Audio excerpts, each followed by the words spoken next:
Well, today I wanted to start off by sharing a verse that has been meaningful to me, and God has been speaking that to me for a while now. And it's found in Joshua chapter 1, verse 9. So it's a familiar verse to probably many of you. But it says, "Have I not commanded you, be strong and courageous? Do not be afraid, do not be discouraged, for the Lord your God will be with you wherever you go."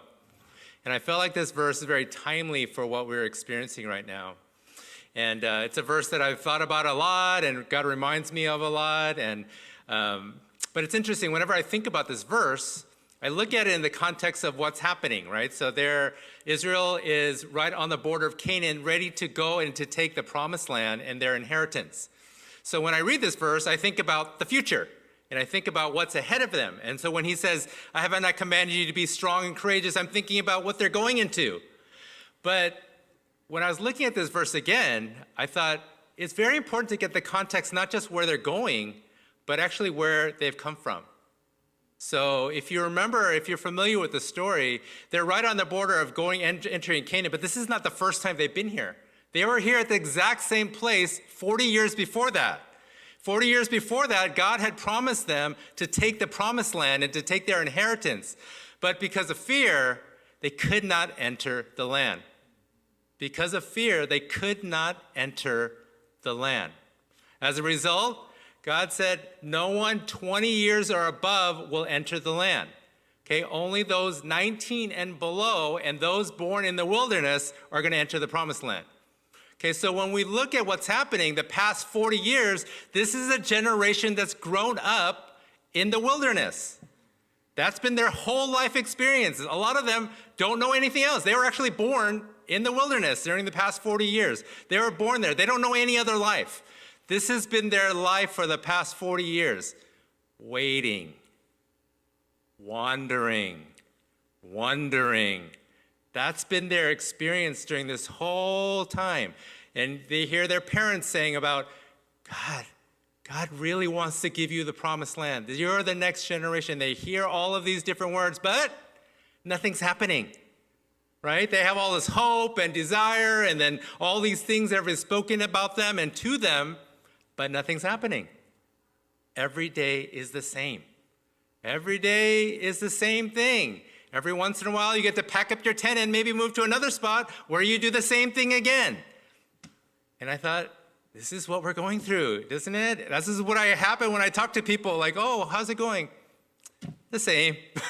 Every day is the same. There's nothing changing, right? And I think we can relate in a small sense to what these experienced for 40 years.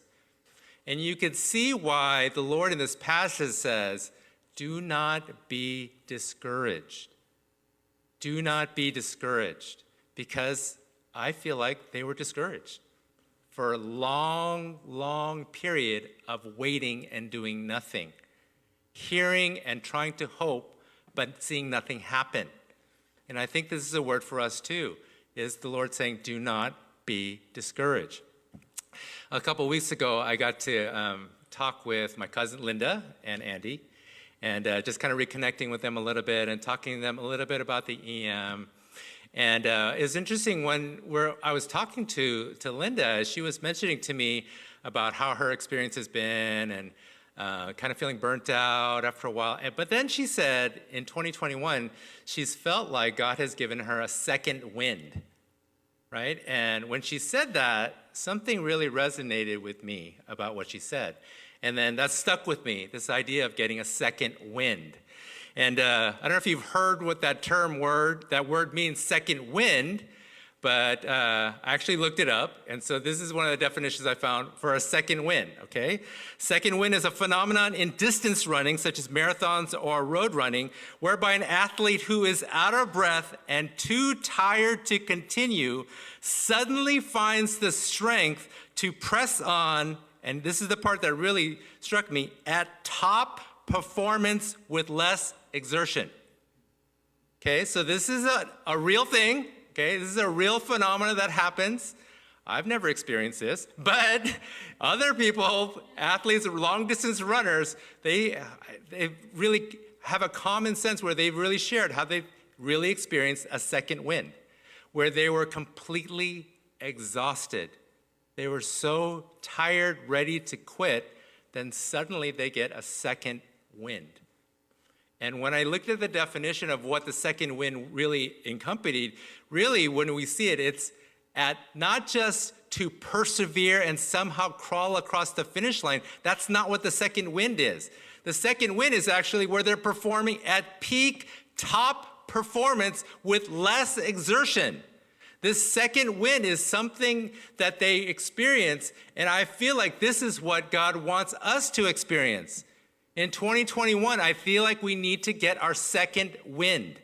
That we've been running this race and we've been trying to endure all of the hardships, all the difficulties, all the things that have been happening, all the choices that we have to make, all the choices that have been taken away from us. And we feel like we're just trying to survive and we're trying to endure. But God wants to bring a second wind where we regain our spirit and we regain life, that we feel like we can go back to when we're thriving and we want to go at top performance with less exertion.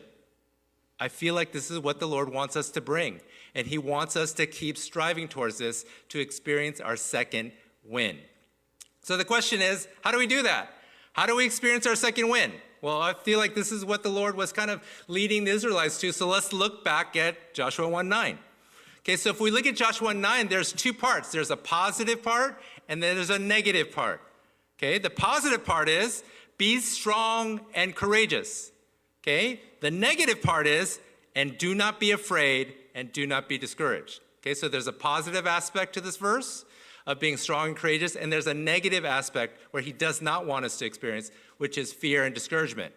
Okay, so let's take a look at both of those. Let's start with the positive part, being strong and courageous. Okay, it's interesting, the beginning says, have I not commanded you? This is actually a command.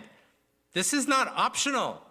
This is not something, if you feel like it, then you could be strong and courageous. No, this is a command. I command you to be strong and courageous. That this is the Lord's desire for us, and he speaks it very strongly for us to be strong and courageous. But the part I want us to focus in on is where our strength and our courage comes from. Look at the verse again. It says, be strong and courageous, do not be afraid, do not be discouraged. And then he gives the reason. For the Lord your God will be with you wherever you go. Where does our strength and courage come from? It doesn't come from ourselves. It doesn't come from our own determination. It doesn't come from us pulling up our bootstraps and saying, let's go, let's try to do this. It comes from the Lord and his presence. This is the result. This is what he's asking us to do and to be. It's to be strong and courageous, the kind of courage that comes from when the Lord is present with you. When the Lord is present with you, it makes all the difference in the world. I remember when my wife and I first got married, we've only been married once, but when we got married back in 1997, so we're going on our 24th year of being married, but when we were newlyweds, I was actually not a pastor, I was an economics instructor at community college. So, okay, that's my background. So I was just getting started. I finished my master's degree, and then I was in several different community colleges trying to get my foot in the door. So I was at Irvine Valley College and Cerritos College and El Camino College. I was at 3 different colleges trying to get my foot in the door of getting a full-time position. So I went to these various different places, and if you've ever taught before, you get evaluated, okay? So the dean would come, the dean of the department would come evaluate me, the students would evaluate you, and so I had a couple semesters of this, and I would have these sit-down meetings with the dean, and I remember one of the deans coming up to me and asking me how many years of teaching experience I've had. And I said, I've only been doing this for about a year. And he said, wow, you have the poise and the presence and the expertise of someone who's been teaching for 15 years. I can't believe you've only been teaching for a year. So then my head was getting really big and, wobbling, but I was listening to what they're saying, and then I was getting all the evaluations from the students, and I'd have the highest marks in the whole department at all 3 schools. I'd have the highest marks from all the different students. And so very early on, I was experiencing a lot of success. I was sitting one day, this was after we got married, just for a few months, we've been only married, and I was sitting with the Lord in the morning, and then he asked me this question. And when he asked me, I didn't want to answer. because I was scared of why he was asking. So he asked me, so you've been experiencing a lot of like fruit from teaching and a lot of the joy and all the things that come out from that. He asked me, is this enough for you? Is this enough for you for you to do this for the rest of your life? And that really struck me. I was like, I couldn't answer that. And I didn't want to answer that. I just got married, I am just a newlywed right now, and the Lord is asking me this kind of question. And so basically I felt like Jonah. He was talking to me here, and I just turned my back, and I was looking at this way. But every morning I would spend time with the Lord. He kept on asking me this question. And eventually I had to be able to be open to what the Lord was saying. And so after, it must have been a couple weeks of this, every day, I finally felt like, I think I need to be open to this. I think he's calling me to go into the ministry. And so I knew that I had to tell my wife, Susan, and so I was really afraid.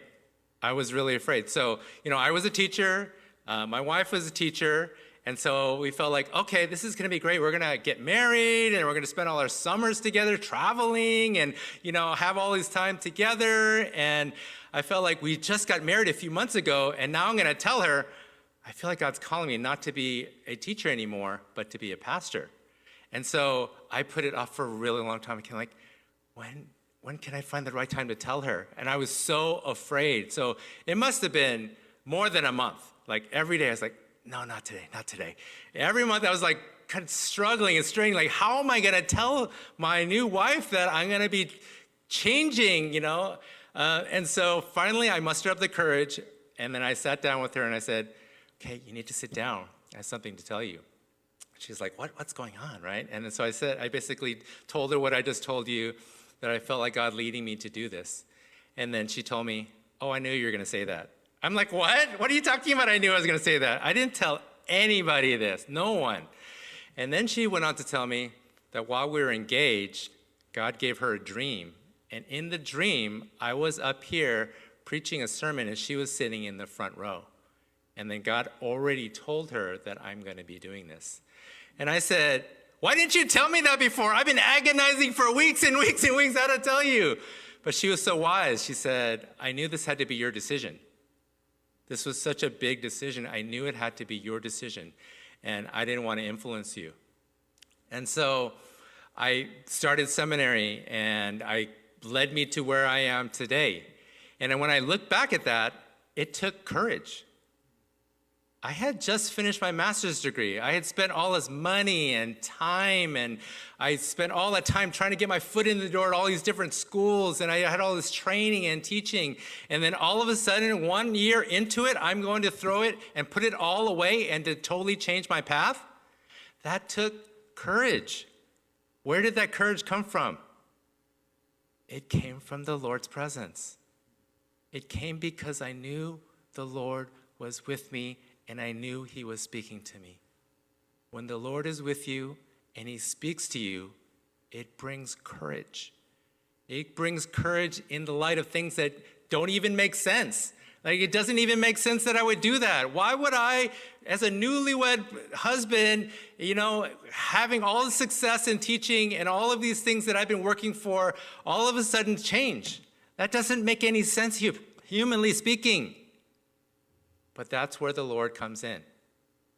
When we look at Joshua 1:9, when he gives the command to be strong and courageous, he's not saying that you need to muster this up. It's not going to come from your own self-determination. It's going to come from when the Lord is present with you. That's why I believe if we're going to follow Joshua 1:9 to be strong and courageous, we need to be seeking after his presence. We need to be seeking after his face. We need to be seeking after him on a daily basis, and more so today, more than we ever have, to seek his presence. And what I mean by that is not just reading the Bible, but seeking his presence. A lot of times we seek him for different reasons. We seek him for his provision, and that's not wrong, that's good.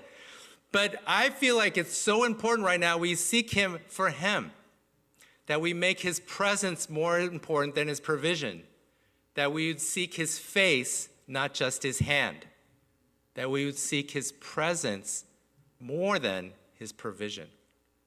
We need to make his presence what we long for and hunger for.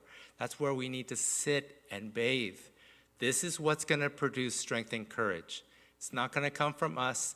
It's not going to come from us figuring it out. It's not going to come from logic. It's not going to come from your own determination or self-will. It's not going to come from that place. That's not what he's talking about in Joshua 1:9. He's talking about a courage and a strength that comes from God being present with you.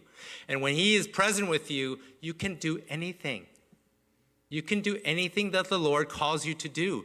But the first step is we need to be in his presence.